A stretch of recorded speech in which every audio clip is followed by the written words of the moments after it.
What's up, guys? Welcome back to another episode of... Yep, so today we got some news. I know it's been a while since we dropped a video. Yes. I was out on vacation, partying up in Vegas. And Carlos is not here because he has some stuff he has to take care of, but we're going to drop a small video just for you guys to keep the content updated. So we don't want you guys to think we're on hiatus again, right? Exactly. Alright, so let's go ahead and jump right into it. So, biggest news dropped is that Ezra Miller will not be reprising his role as the Flash. So far, solo movie, right? it's not. I don't think it's been fully confirmed. But I think it's right now. It's like speculating because it's been rumored, and various sources from various people have confirmed that Warner Brothers dropped the script. They didn't want it because it was too dark, and that's what Ezra Miller was kind of going for. But at the same time, Ezra was going for something like that because of what Zack Snyder had already kind of put into place, sort of, I guess. Because, yeah. And I think he kind of wanted to follow through. He wanted to follow through. He definitely wanted to keep the tone of what Zack Snyder kind of set in Justice League, which the Zack Snyder cut does exist and it's out there, like we all knew. Will they ever release it? Who knows? I think. Exactly. Speaking of that, I mean, Zack Snyder did an event I think last weekend where he actually showed his cut of the film. Yeah. Well, he talked about it. He talked about it, but I think they were saying that he showed he showed it. He showed the movie. He actually showed the movie, but beside the fact is that Ezra Miller and the director, I can't remember, something Morrison or Grant Morrison, like that. Kind of came to this agreement that they would create their own script for the film because Ezra Miller kind of had this vision of what he wanted it to be, and he wanted it to be this massive sort of film where it's incorporating not only the DC universe but also the Flash universe, the Speedsterverse, right? And so they tackled this, and it seemed like Ezra was really trying to please the fans with this because he was really researching all the comics, and he seemed like he knew the essence of the Flash. And he was invested he was invested in the character. I mean, you could tell. Yeah, I mean, he really cared about the character, and he did a lot of research. He did leg day for leg day every day. I don't know if you ever. There's a picture that you guys can see when he first got cast as the Flash, and then when he was in Justice League. Yeah. Just the size of his quads, how big they got. Yeah. It's a massive difference. It's crazy. I mean, they do put some real work into it. He put some real work into the character. Like, he was really passionate about it. So to hear that Warner Bros. Didn't take his script is kind of heartbreaking because you want to give him a chance because, I mean, myself personally, I didn't like the Flash in Justice League, but I don't think it was Ezra Miller. It's just Justice League overall. Just the way the film kind of kept changing tones. So I don't think I liked that version of the Flash, and I know that's not the version of the Flash that we would have gotten in this movie. No, because it seemed like Ezra was going to kind of take this in a new direction. We would have gotten a lot more backstory for Barry because you barely got any backstory for Barry. He kind of just meets Bruce and boom, he's in the Justice League. Yeah, kind of like the same sort of just speed as Spider-Man becoming an Avenger. In Infinity Wars, like hey, you're an Avenger, right? That's it. So I feel like they kind of just sped him in, which is true, which is why Justice League was a terrible film. But at the end of the day, it was two directors who took took a part into making this film. And when you get two creative minds who don't agree on certain things, because we're not going to agree on the same thing, especially when it comes to a vision that you want to create. It's not always going to be in par with what you want to see and what I want to see, because at the end it's art.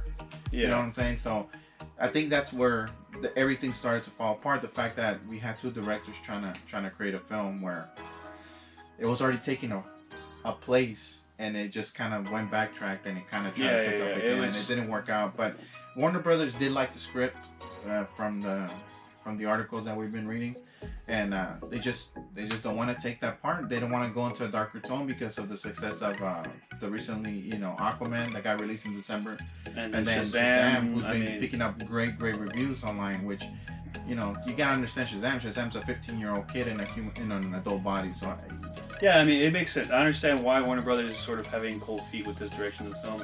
Like you said, I don't think it necessarily wasn't that they didn't like the script. I'm pretty sure Grant Morrison and Ezra put together an amazing script. It's just that it's kind of revealed that it's a little bit darker than what was in place by sort of Shazam and Aquaman, which was really lighthearted tone, a lot more colors to the film. Quality is like the cinematography is a lot more humor invested into the movies, and it seems to be doing relatively well for DC, and I think that's where that's kind of where I guess Marvel kind of poisoned the genre, because Marvel has its own style, but it seems like that's the style that people are sort of gravitating towards, right? Whereas Zack Snyder wanted to create this this different style, right? Why can't superheroes be dark? Why can't superheroes kill people, right? Well, they're more realistic. Yeah, more realistic. More and realistic. And he got a lot of crap for that. I mean, especially like why his Batman is killing people. And it's like, you know, and his Batman, response, his response is like, come on, if Batman existed in this world, you're really gonna think he's not gonna kill people? Yeah. Exactly. So it's sort of like that. Well, he's gonna take a turn, right? He has to experiment with all that stuff. So it's he was just trying to create this dark version, basically, where, you know, stick of the Punisher, right? So Marvel does acknowledge that, okay, not everybody's going to be this, you know, they have that sort of darker side, but you can tell they really don't want to use those. Like characters like Daredevil and, you know, Punisher, Jessica Jones, that's Luke what they Cage. canceled. It's sort of like the darker side of the Marvel Universe, and that's kind of why, you know, they threw them to the TV. Like, why they gave them to Netflix, and now they're canceled. Are they going to be revived? Are they ever going to be introduced? Honestly, I think not. I don't think we'll ever see Not in Daredevil. a couple years. Yeah, so that's just, you know, it's kind of Warner Brothers is adapting to what the market is, right? What Marvel's getting a lot of success on. They replicated that, you know, to their best ability in Aquaman and Shazam, and good God, like Shazam was amazing. Aquaman was okay, but it was sort of that first transition, you know? Yeah, they're still trying to figure out. So yeah, I mean, this basically what this is saying is that if this goes through, and if, I think we can speculate that Warner Bros. Will make a confirmation, a full announcement within the next couple of days.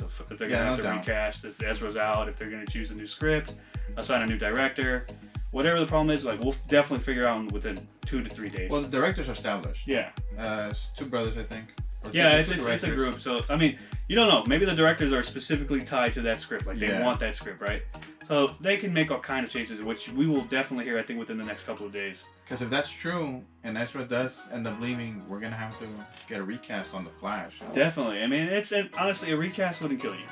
Yeah. He was barely introduced in Suicide Squad. He had like a quick little scene. Not even that. In Justice League, they barely even showed in Justice League, he was barely in there. He had a couple of action sequences, but I mean, as you know, the mask most of the time. That's why. That's why. So it's not really, and that's a good thing, right? So same thing like with Spider-Man.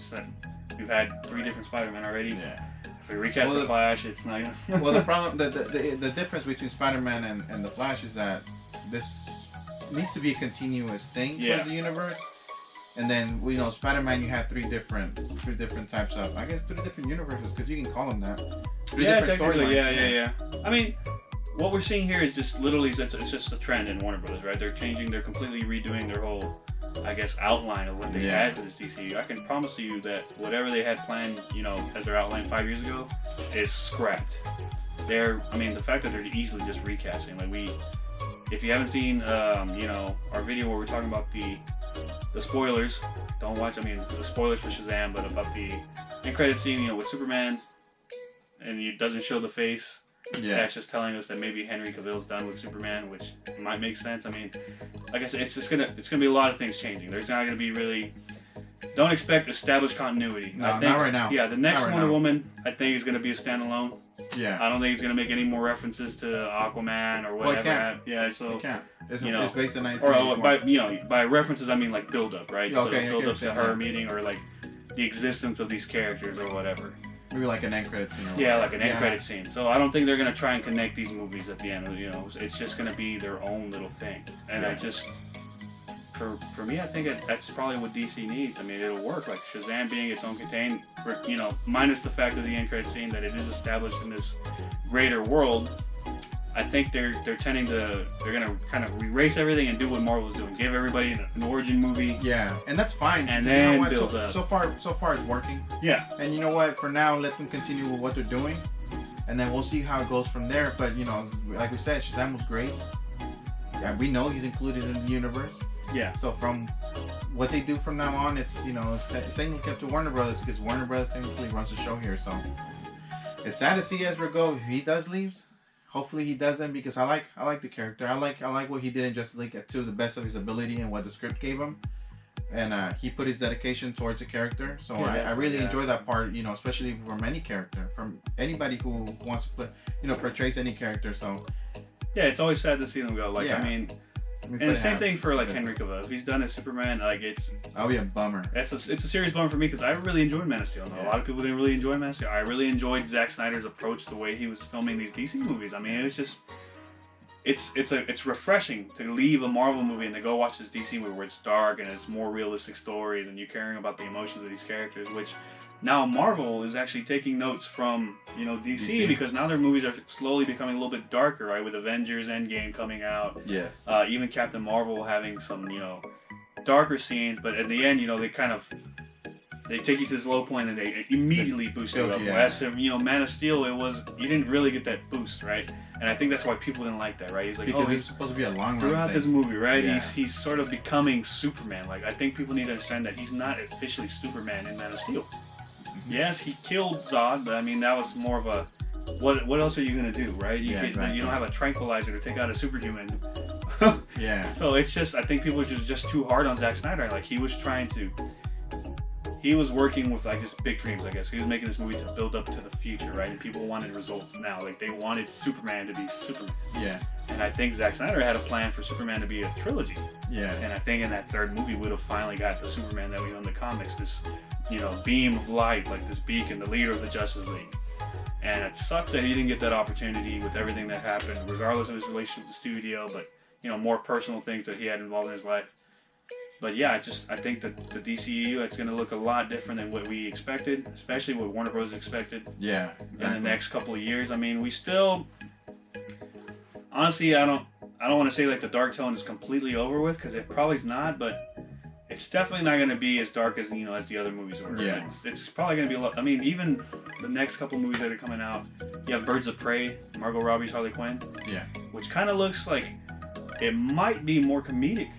And I mean, just from the screens that I'm seeing, there's a lot of like, just like her interacting with the characters, and I feel like it might have a more comedic approach than we were used to. It definitely looks like it's going to be lighter. I don't think she's wearing a lot more brighter colors. Yeah, she's not wearing that dark kind of just bikini type outfit anymore that she had in Suicide Squad. She's wearing a lot more vibrant colors, and I mean, there's even scenes in the daytime, like during the daylight. So, I mean, yeah, it's going to be a change of tone, definitely. And I'm pretty sure James Gunn's Suicide Squad, just given the colors that you see in Guardians of the Galaxy, his Suicide Squad is going to be completely different than David Ayer's Suicide Squad. Like, I can promise you. And it's going to have a lot more comedy. He's going to find a way to integrate the music that he did, you know, in Guardians of the Galaxy. So expect the music to be a big part in Suicide Squad. So yeah, I mean, and then we also have Matt Reeves as the Batman, which that one might actually keep, you know, the dark tone. Yeah, well, they're saying that that movie's gonna keep a darker tone. But I mean, that's because I think that's key. Like, you can't make a lighthearted Batman movie, right? Yeah. But by dark tone, that's like they're not gonna have this guy killing people and all this stuff. But I think it's gonna be, you know, very like. It's like you said, it's gonna be a more detective-ish. Yeah, so it's more noir style film. So I mean, I don't know. Just expect a lot of things to change in the DCEU. Yeah. But yeah, I mean, just let us know if they do recast. Let us know who you want. Definitely. The actor. What actor you guys want to play the Flash? Yeah, I think that'd be good. I mean, why not just take the CW's Flash? I think he's great. He is pretty good. I'm pretty sure those guys, those writers, man, you pay them millions of dollars, they can find a way to integrate that dude. Yeah. I mean, they have the Elseworld stories and stuff like that. Like he's a speedster. He can end up in another universe. I mean, so I think he's really good. He's doing successful. What season are they on? Fifth season. Like, come on, man. So like, really, I'd prefer you guys to keep Ezra and give the guy a chance. But if not, I mean, my first pick would go with the CW's Flash, right? I mean, he's really good. I can't remember his name. Is Grant Gustin. Grant Gustin. Like, I think he's great, man. I think he'd be good. But hopefully, I mean, like I said, let us know who you guys think should be the Flash, or if you guys really prefer Ezra to stay, and what you guys expect from the future of the DCEU in terms of. I think we have Birds of Prey coming out, Suicide Squad, the Joker 2 reboot or whatever, the Joker, which is going to be I think this year. It's going to be dropped this year, and it's been confirmed it's an origin story, and that's going to be more of an Elseworlds type. Yeah. It's going to be separated in another universe that I haven't explained. I'm pretty sure they're not even going to explain that. No. But yeah, it's going to be a solo outing, and then you have Matt Reeves as Batman, which is slated for 2020. So that should start filming actually within the next couple of months. Yeah. And yeah, I mean, we'll see, man. Let us know what you guys think. Thanks for checking us out. Make sure you guys like, share, comment, subscribe. See you guys next time.